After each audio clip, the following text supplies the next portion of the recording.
দর্শক বন্ধু আসসালামু আলাইকুম। আপনাদেরকে দেখাতে চলেছি প্রাচীনতম রাজশাহী কলেজ। রাজশাহী কলেজ কত সালে নির্মিত হয় তার সময়কালটা এখানে দেয়া আছে, দেখতে পেয়েছেন। প্রাচীনতম এই ঐতিহ্যবাহী স্থাপত্য নিয়ে রাজশাহী কলেজ দাঁড়িয়ে আছে। পার্শ্বে এইসব বিল্ডিংগুলো দেখতে পাচ্ছেন।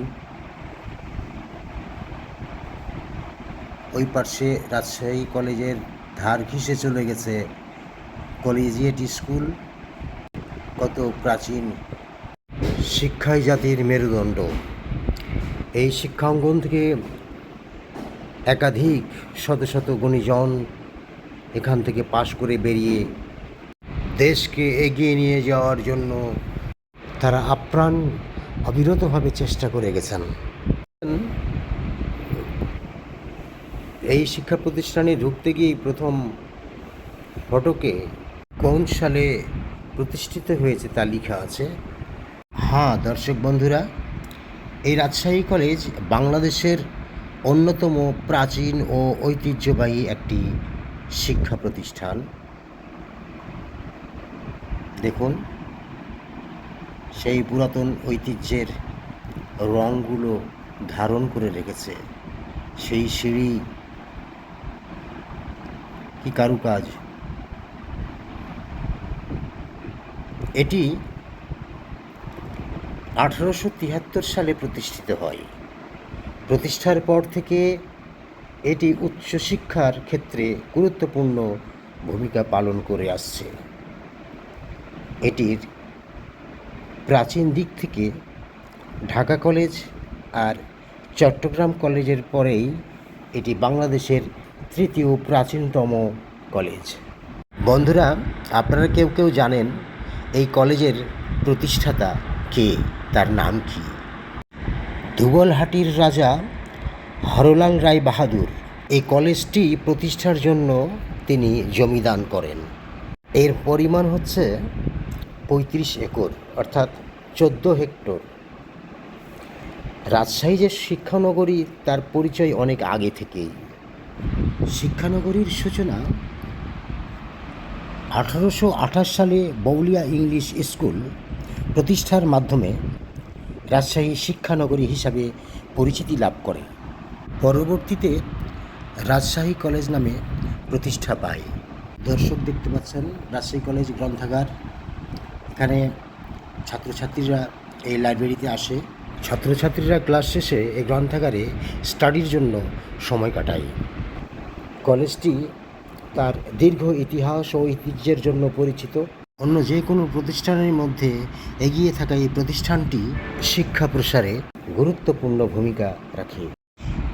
জাতীয় বিশ্ববিদ্যালয়ের সেরা কলেজ 2015 সালের তথ্যের ভিত্তিতে জাতীয় বিশ্ববিদ্যালয়ের অধিভুক্ত স্নাতক ও স্নাতকোত্তর স্তরের কলেজগুলোর মধ্যে এটি সেরা হিসাবে বিবেচিত।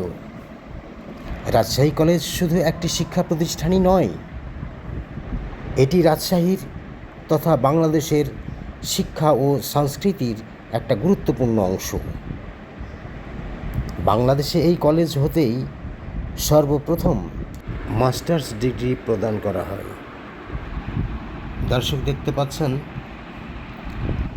প্রতিটা বিল্ডিংই সেই পুরাতন ঐতিহ্য ধরে রেখেছে এবং বেশ শক্তিশালী। প্রতিটা ভবনই শক্তিশালী এবং এগুলা অনেক বছর আগের ভবন হওয়া সত্ত্বেও ছাত্রছাত্রীরা কোনো হেজিটেশন ছাড়াই স্বাচ্ছন্দ্যের সাথেই ক্লাস করতে পারে। এছাড়া এটি বিশ্ববিদ্যালয়ে রূপান্তর হওয়ার পর নতুন ভবনও নির্মাণ করা হয়েছে। এই রাজশাহী কলেজের পুকুর, পদ্মা পুকুর, সমস্ত পুকুরটাই শাপলা ফুলের গাছে ঢেকে আছে। এই বিল্ডিংটা দেখছেন হাজী মোহাম্মদ মহসিন বিল্ডিং। হাজী মোহাম্মদ মহসিনের নামেই নামকরণ করা হয়েছে। তিনি ছিলেন 19 শতকের একজন বিখ্যাত বাঙালি মুসলিম সমাজসেবী আর শিক্ষাবিদ। তিনি হুগলি মহসিন কলেজ আর হুগলি ইমামবাড়া সহ বিভিন্ন শিক্ষা ও জনহিতকর প্রতিষ্ঠানে তার দানের জন্য পরিচিত। রাজশাহী বিভাগের বিষয়ে তার একটা সংযোগ পাওয়া যায়, যেখানে তার ট্রাস্টের অর্থে মাদ্রাসা প্রতিষ্ঠিত হয়েছিল। বেশ কিছু বিষয় আছে যেগুলো ঐতিহাসিকভাবে সচেতন শিক্ষিত জেনারেশনের কাছে মনে হয় যেন এখনও উনি আদর্শ চরিত্র নিয়ে জীবিত আছেন।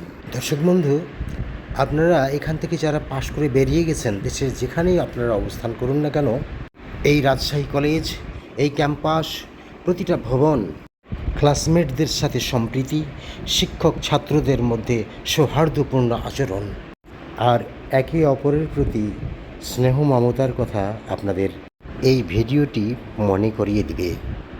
এই রুমটায় আগে একটা ব্যায়ামাগার ছিল, সেখানে অনেক বডি বিল্ডার্সরা এখানে আসতেন।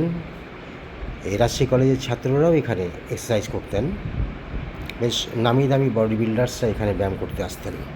এটি চালু আছে, তবে ছাত্রদের সংখ্যা খুবই কম, প্রায় বন্ধ থাকে। আমরা দেখতে পাচ্ছি রাস্তা পরিষ্কার পরিচ্ছন্ন রাস্তা, কোথাও কোথাও আলপনা আঁকা হয়েছে রাস্তার উপরে। আর একটু সামনে এগিয়ে যাই, আর কিছু পাশেই মসজিদ। মসজিদের সামনে নিয়ে যাচ্ছি, দেখতে পাচ্ছেন মসজিদ। এখানে আজানের ধ্বনি ভেসে আসে এখান থেকে। সময় মতো ছাত্র শিক্ষকবৃন্দ নামাজের জন্য আসেন। শুক্রবার দিন জুম্মার নামাজ অনুষ্ঠিত হওয়ার কারণে দূর দূরান্ত থেকে জনসাধারণ নামাজের জন্য ছুটে আসেন। ইংরেজি বিভাগের পাশে দিয়ে এবার যাচ্ছি আমি। দর্শক বন্ধুরা, রাজশাহী বিশ্ববিদ্যালয় কলেজ উচ্চ মাধ্যমিক স্তরে ছাত্র নথিভুক্ত করা বন্ধ করা হলেও বর্তমানে 1910-11 শিক্ষাবর্ষ থেকে পুনরায় শুরু করা হয়েছে।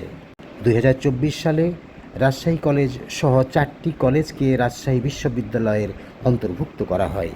দর্শক বন্ধু, রাজশাহী কলেজ সম্পর্কে স্থাপিত হওয়ার সময়কাল, প্রাচীন ইতিহাস ঐতিহ্য বলতে চেষ্টা করেছি। অবসর সময়ে ভিডিওটি দেখতে অনুরোধ জানাচ্ছি। আগামীতে আরও ভালো কিছু দেবার চেষ্টা করব। দর্শক বন্ধু, আজকের মতো বিদায় নিচ্ছি। আল্লাহ হাফেজ।